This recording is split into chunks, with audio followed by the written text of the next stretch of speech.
viewers, let me tell you about an incredible testimony that shows how God can undertake the most extreme case. This story is about a man named Smith Wigglesworth, a powerful man of God who saw many miraculous healings in his ministry. One day, Smith had been visiting the sick with a friend of his, an architect, when they received an urgent request to pray for a man who was dying. They hopped in a car and rushed to a large house in the country where the man resided.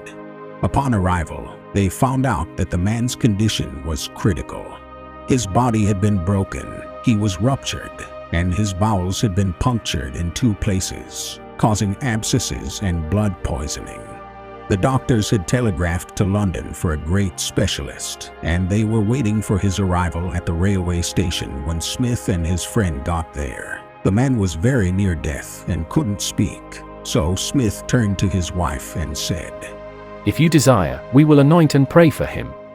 "That is why I sent for you," she replied. Smith anointed him in the name of the Lord and asked the Lord to raise him up, but apparently there was no immediate change. As they were leaving the room, the 3 doctors arrived and were preparing to operate on the man. Smith and his friend went downstairs while the doctors came up the front staircase. Smith turned to his friend and said, "Friend, let me have hold of your hands."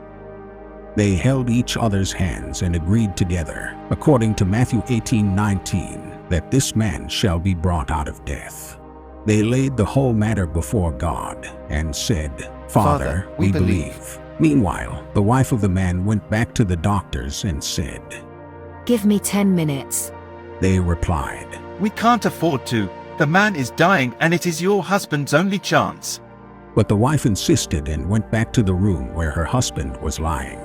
Smith went to her and said, "This man is your husband, and he cannot speak for himself. It is now the time for you to put your whole trust in God and prove him wholly true. You can save him from 1,000 doctors.